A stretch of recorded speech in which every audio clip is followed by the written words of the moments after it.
Hi, welcome to Mexilex. I want to talk a little bit today about the issue of racism and this campaign based on something that happened this past weekend that brought that issue of racism right to the fore in this campaign. At a rally in the state of Tabasco, the president of the PRI party, Enrique Ochoa Reza, was criticizing people who desert the party to join the ranks of Morena.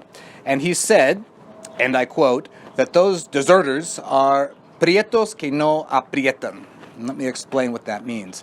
Prietos refers to dark-skinned people. So basically, Ochoa Reza was saying that people who desert the PRI to go to Morena are dark-skinned, as a pejorative term. But that's not all. Prietos que no aprietan, this idea of people que no aprietan is a machista term. It's a term that refers to people who can't sexually perform. They can't grab on and get the job done. So overall, Prietos que no aprietan is roughly could be translated as dark-skinned people who can't get it up. Now this caused a firestorm of criticism in the media, social media, elsewhere, which apparently took Ochoa Reza totally by surprise because he didn't hide what he said at all. As immediately after the event, he was tweeting out what he said. He was tweeting out the clip as if it was the funniest thing in the world.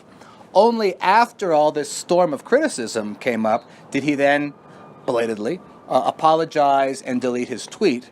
But the damage had been done. Now, you could just say, well, it was just a play on words. The first three letters of Prieto are the letters of PRI, the party he's the president of. And Prietos que no aprietan is kind of a play on words there, repetition of the sound PRI. But that's a very loaded term. And you could also say, well, it was just a one-off in the heat of a rally. Yeah, but it isn't. Since the time of Vicente Fox, for example, and certainly before, Fox's spokesperson, Rubén Aguilar, would refer to López Obrador, the head of Morena, as El Señor López, or Mr. López. This is a way of kind of trying to highlight the fact that López is a very lower class, kind of working class name. It's the most common name in Mexico. Oh, it's El Señor López, rather than Andrés Manuel López Obrador. Certainly López, as differentiated from Anaya, which is more of a higher class name, or more interestingly even, José Antonio Meade, who insists now on being Meade and not Meade, as the name would usually be translated, pronounced in Spanish. So it's Meade. This is kind of the joke we've been making in previous videos. Now, for those of us who've lived in Mexico and have kind of followed the Mexican political scene for many years, this unfortunately this kind of race baiting in politics comes hardly as a surprise. Mexico is very much a hierarchical society based on race, and of course, as any good intersectionalist will tell you, race and class are intimately intertwined. So at the top of the scale, the top of the social hierarchy, are the criollos, what's known as the criollos, which are people of pure European descent, mostly Spanish or otherwise. Beneath them are the large percentage of the population of mestizos, people of mixed European and indigenous descent. Beneath them on the social ranking are the indigenous peoples themselves, which is, of course, a very misleading catch-all term for an enormous variety of ethnicity, language, and culture. They're just kind of all lumped together as indigenous people, which is why, of course, the candidacy of Marichuy is so important in this context, as we've reported on. Beneath them, even in the scale, are the Afro-Mexicans, which are almost totally invisible. So, there are Afro-Mexicans? Well, yes, there are. So, if you go on TV, the TV anchors are mostly all light-skinned. The actors you'll see in the soap operas and the movies are all light-skinned. The models on commercials and in magazines are all light-skinned.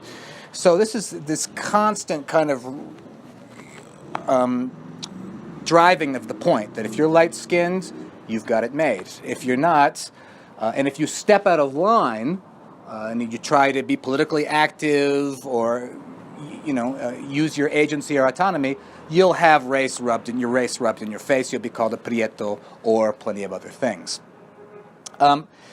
So this was obviously a big error on the part of Ochoa Reza. It remains to be seen whether he'll resign, as he should. Just as a personal anecdote from my experience, I've lived in Mexico now for some 17 years. My cat looks like she wants to participate in this video.